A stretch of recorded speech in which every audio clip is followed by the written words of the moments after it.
最近关于国企改革的消息频繁传出。9月27号，证券时报报道，中国国资委召开国企改革深化提升行动的专题推进会，要求从明年起将全面推行末位淘汰、不胜任退出制度。与此同时，各地央企降薪、工资拖欠的情况不断爆出，引发了外界的广泛关注。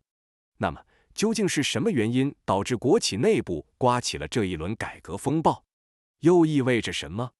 今天我们就来深度探讨一下其中的经济背景和社会影响。首先，我们需要理解当前国企改革的经济大背景。中国整体经济处于下行趋势，很多行业出现了业绩大幅下滑，利润严重缩水。与此同时，各级政府也面临了财政困难的局面。在这种情况下，政府对国企的管理思路也在悄然转变。以往，国企被视为稳就业、稳民心的重要抓手，但现在他们更多地承担起为财政创收的角色。面对不断缩紧的财政空间，政府需要从国企获取更多的利润，这就带来了一个最直接的问题：如果不能开源，节流就成了唯一的选择。而节流的重点就是降低人力成本。我们看到，国资委这次明确提出要推行末位淘汰制，并且特别强调，考核要用绩效标准，而不是简单的以违法违纪、提前退休或主动离职等名义来处理。无论是什么理由，归根结底就是减员增效和拉平与社会上的薪酬待遇。具体操作层面，我们也看到了一些端倪。例如，近期中国铁路投资集团发布了降薪通知，领导的绩效工资直接砍掉一半。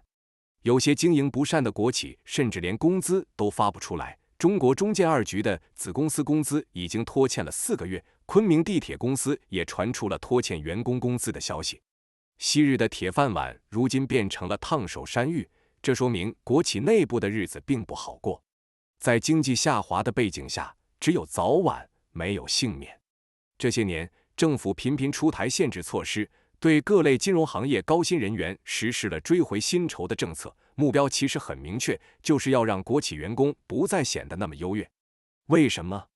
因为这种优越感和特权待遇不仅引发了社会不满，更有可能成为社会矛盾的导火索。中国社会的幸福指数其实很复杂，它不是由个人的绝对生活水平决定的，而是由相对水平决定的。换句话说，很多人的心理是，我过得不一定要多好，但我不能比别人过得差。或者反过来说，只要别人比我惨，我就觉得还可以。因此，当国企和公务员这些曾经的幸福行业受到冲击时，他们的反应必然会比普通人更加激烈。社会矛盾的火药桶往往就是这样被点燃的。最近我就亲眼目睹了这样一个案例。在一个老同学的微信群里，公务员和国企同学之间竟然爆发了激烈的冲突。如今有些地方政府已经开始发不出工资了，这让公务员群体的幸福感严重受损。而国企同学呢，虽然日子也不好过，但至少还有部分工资能拿。在群里，双方因为收入的差距和待遇的变化直接吵了起来，言语之激烈超出我的想象。我们可以看到，当政策制定者自己都捉襟见肘，眼红国企的收入的时候，他们自然会强化对国企的管控。由此，我的结论是，这场改革只是开始，未来局势只会更加严峻。在经济压力持续增大的情况下，裁员和降薪只是权宜之计，就像90年代国企大规模裁员潮那样，今天我们可能只是看到了冰山一角。未来不排除会有更多、更大范围的国企改革和裁员措施出台。我认为，未来几年中国国企的局势很可能会演变成新一轮的大裁员潮。毕竟，政府在经济政策的制定上已经没有太多好牌可打了。在外部环境严峻、内部矛盾加剧的情况下，继续收紧国企的人力成本，成为了他们为数不多的选择。可以预见的是，国企和公务员的铁饭碗将越来越不稳定，曾经引以为豪的高福利和优厚待遇，或许在未来的几年里将成为历史。